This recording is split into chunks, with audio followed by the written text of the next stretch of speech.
Let us start our morning with a heart full of gratitude for the gift of a new day, blessings of love, and a warmth of family and friends, with the endless grace of God that guides us in every step we take.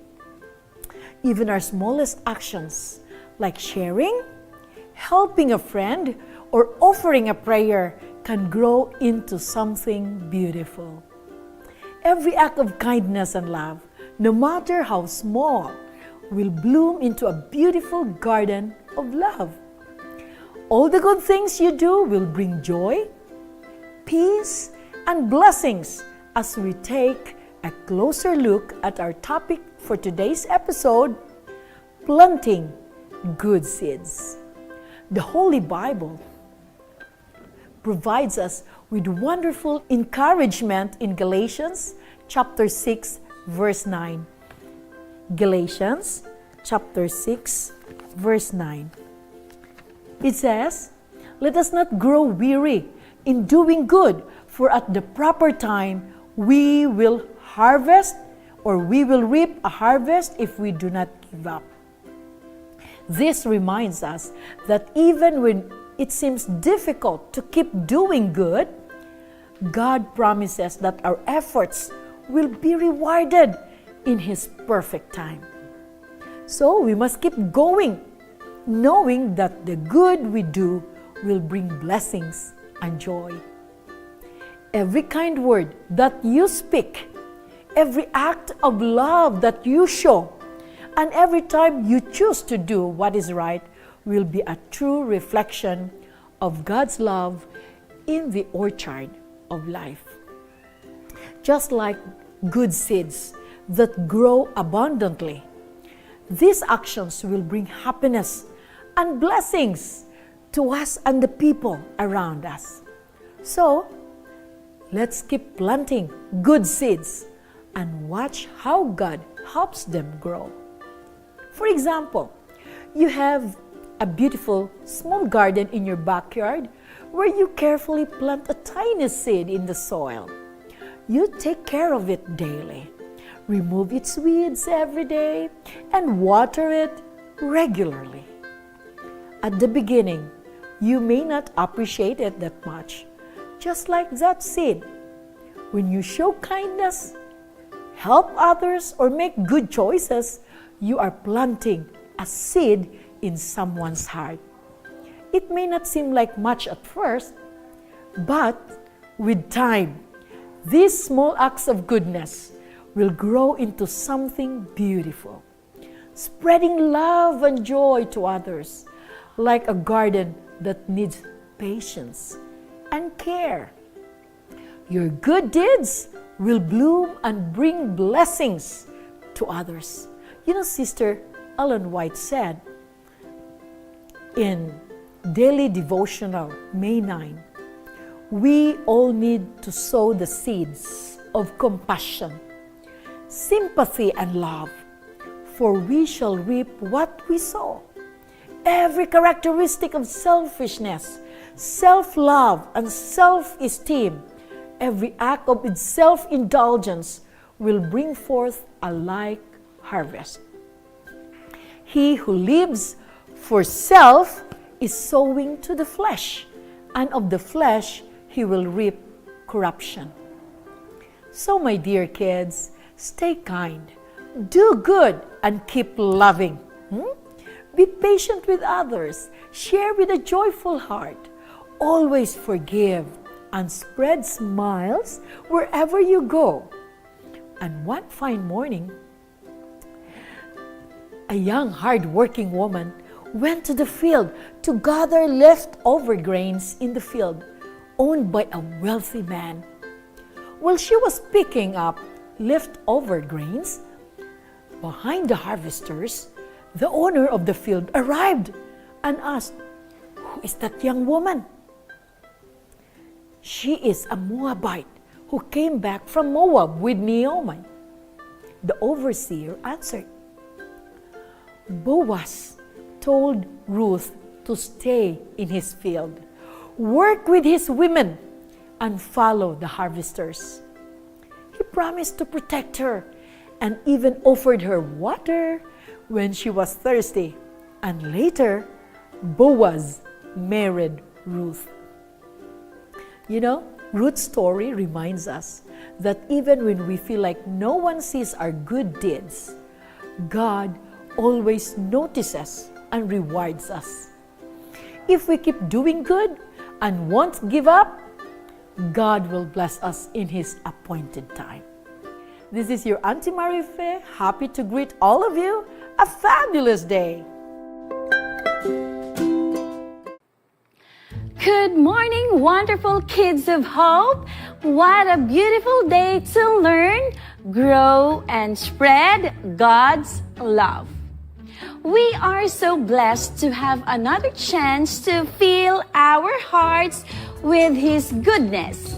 Kids, it's time for Bible Quiz Time!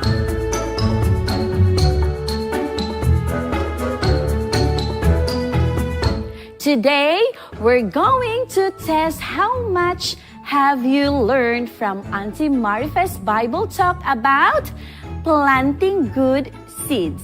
So, get ready to put your thinking caps and prepare your hearts for the first question. According to Galatians 6 verse 9, what should we not grow weary of doing? Again, for question number 1, according to Galatians 6 verse 9, what should we not grow weary of doing? Letter A, complaining about others. Complaining about others. Letter B, doing good. Doing good. Letter C, seeking revenge. Seeking revenge. And letter D, ignoring people. Ignoring people. Great job, kids! Let's move on to question number 2. What happens when we plant good seeds in our lives? What happens when we plant good seeds in our lives? Letter A, we will see good results in God's perfect time. We will see good results in God's perfect time. Letter B, nothing happens. Nothing happens. Letter C, we will lose everything. We will lose everything. And letter D, it will only benefit us, not others. It will only benefit us, not others. You're doing amazing. Now, here's question number 3. What is an example of planting good seeds in our daily life? What is an example of planting good seeds in daily life? Letter A, helping someone in need. Helping someone in need. Letter B, saying unkind words. Saying unkind words. Letter C, being selfish with what we have. Being selfish with what we have. And letter D, ignoring our responsibilities. Ignoring our responsibilities. You're doing a wonderful job, kids. Let's keep going for question number 4. What does a seed need to grow into a healthy plant? Again, what does a seed need to grow into a healthy plant? Letter A, water, sunlight, and care. Water, sunlight, and care. Letter B, rocks and dry soil. Rocks and dry soil. Letter C, darkness and neglect. Darkness and neglect. And letter D, loud music and and shouting. Loud music and shouting. That's right. Now, let's move on to the last question. Here we go. Who in the Bible taught us about sowing and reaping? Who in the Bible taught us about sowing and reaping? Letter A, Jesus. Letter A, Jesus. Letter B, Jonah. Letter B, Jonah. Letter C, Goliath. Letter C, Goliath. And letter D, King Herod. King Herod. Wow! You all did an incredible job answering this question. Now, let's go over the correct answers together. For question number 1, according to Galatians 6 verse 9, what should we not grow weary of doing? And what's the answer? Yes, the answer is letter B, doing good. For question number 2, what happens when we plant good seeds in our lives? And the answer is letter A, we will see good results in God's perfect time. And for question number 3, what is an example of planting good seeds in daily life? And yes, the answer. What's the answer? Yes, the answer is letter A, helping someone in need. Well, kids, for question number 4, what does a seed need to grow into a healthy plant? And yes, what's the answer?